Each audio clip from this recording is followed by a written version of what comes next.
Kenny, you have had a remarkable journey in the game. I mean, you played at an iconic high school, DeMatha High School, played for a legendary high school coach, Hall of Famer Morgan Wooten. Talk about his influence on you as a basketball player and also as a man. Yeah, he was the best teacher that you could find. Um, so neat that he was actually a history teacher at DeMatha and a basketball coach. But him being an educator never stopped. When he coached as a teacher, he coached as an educator.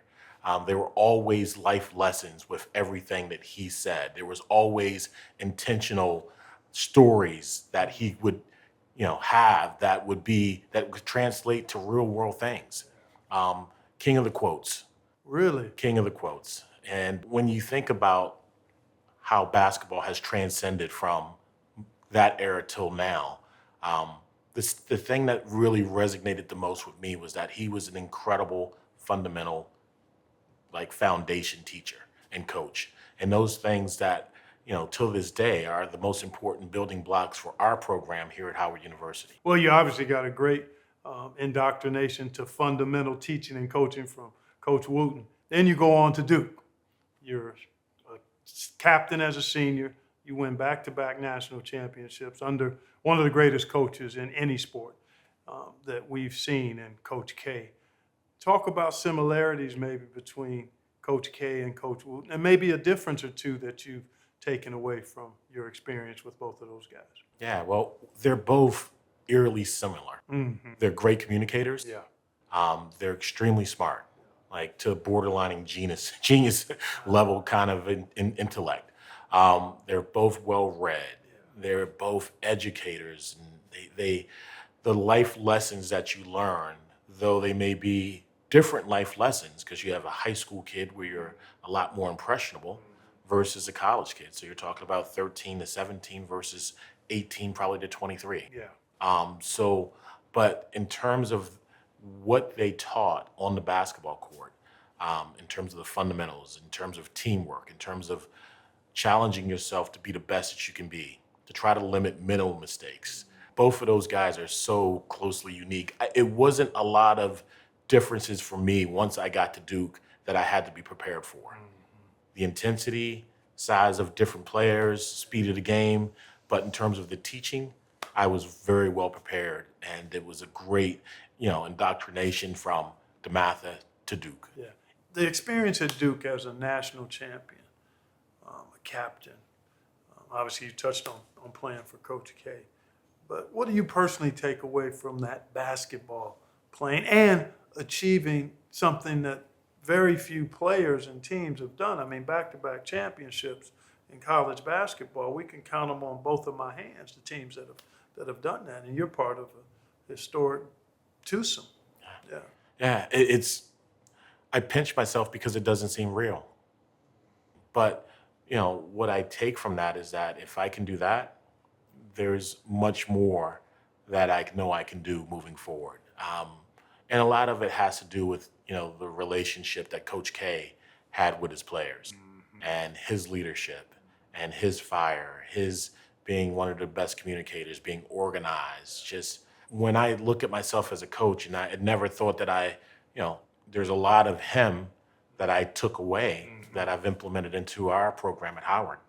Kenny, this program, when you took over, was not where it is now. So talk a little bit about that difference and how you've gotten to this point. Yeah. Sure. No, it's why I wanted the job. You sought it out because of that. Absolutely. I sought it out because it was a bad job. Wow.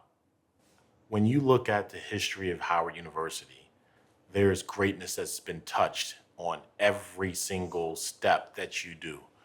Kashim Reed, in the graduation speech several years ago, referred to Howard as the Dream Factory. We've taken that moniker and attached it to our basketball program. And the reason it's the Dream Factory is because if you can dream it, you can accomplish anything that you want to from Howard University. Anything. When you look at the history of our country, Howard University has had his footprints on pretty much everything. But a sustainable, successful basketball program. So that's why I wanted the job. you can create history here where so much has been done in a place. And there's not many places that you can go now and create your own kind of legacy. But this was one of those places in that spot, in that time, that I felt you could do it here. What are your core values for the program? The core values are very simple. It's to serve, lead, and give back. And we do so much stuff. Truth and excellence is the motto of our university. And one of the beautiful things about Howard is that we are a social justice university. Our university was formed on social justice. When African American students, Black students, students of color didn't have an opportunity to go to universities, that's why Howard and other HBCUs were created, right? So it's created out of protests. It's created out of, we want more opportunities.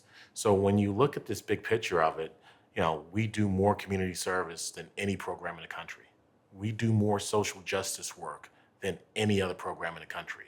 And to have our young men be exposed and be educated in a city like Washington, D.C., where we have Capitol Hill right down the street, we have the White House, we have Embassy Row. There's so many different entities that we can utilize for our student athletes to have a broader education that they can't get within the structure of Howard University.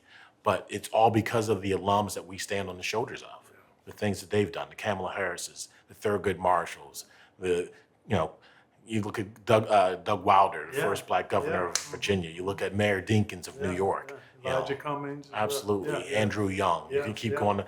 Marianne Shad Carey, the first woman to vote in a major We'll be election. here all day. We will be, and I'll stop right there. No.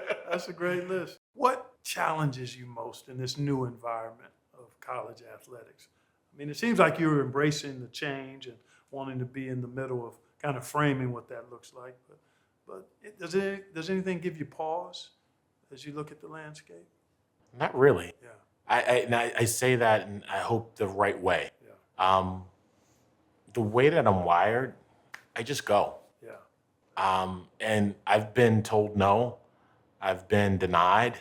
I've, had to fight to walk a block from my house to the store.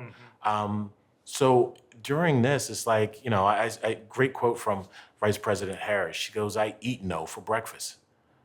So in building stuff and trying to accomplish different goals, you're going to have setbacks. Yeah. But can those setbacks be just speed bumps or pebbles on the road? As long as those pebbles don't build up to hurt too much, right? But just moving forward with things, there's not much that really concern me. Yeah. What are your hopes for the Howard University program under your leadership? What are you hoping to have happen? I mean, you've made history already. I mean, you guys have been to 4 NCAA tournaments. 2 of them have happened in back-to-back years under your leadership. So what do you desire to see the Howard University Bison become as a basketball program? It's the big picture of it is mind-blowing. Yeah. I want to hear it, though. Blow my mind. Blow my mind. Well, when you look at it, Clark, I've been very lucky and fortunate to be on some NABC committees and NCAA committees. So I'm at the table with, some people that are talking about the future of athletics and how it's moving and shaping. I just did a 19 to 20 page outline on the future of Howard basketball. And I'm looking at this thing as, where is Howard basketball going to be positioned when the Power Four kind of shakes out, conference realignment, TV, and everything that's happening with our game right now? I want to be positioned where we're in the conversation to have an opportunity to win a national championship. That's my goal. Yeah. I would love to be the leader of Howard University as we move forward with trying to do that. But it takes a lot of work, and there takes a lot of different moving parts that, in this overall idea of the outline, there's a lot of work. Yeah. So we're talking private equity, we're talking ownership, we're talking TV rights, we're talking maybe being an independent. These are all things that I'm just kind of, when I wake up at 5 o'clock in the morning, I start thinking about, and I just take out my, my iPhone and start going through my notes and writing things up. So there's a whole big picture of this thing, and it's there's a lot of people that want to buy pro teams. Like, I got a basketball program that may be for sale. Wow. That may be a lot cheaper than buying a pro team. Wow. So we're talking about, doing stuff infrastructurally You got you. that could help the whole university. Mm-hmm. We're talking about doing things in terms of maybe naming rights of a building. Mm-hmm. Like, just that entrepreneurial Yeah. background now Scratching kicks that in. business itch of yours. Absolutely. And bringing it to bear in the space where you're in the lane where you're running. And well, I know the work won't be a problem based on where you've been and where you've gotten to. We're glad you are where you are and that you've chosen to have the conversation. And, appreciate all you're doing and look forward to seeing tremendous success continue to blossom here at Howard University because of your leadership. Thanks, Kenny. Thank you so much, Clark.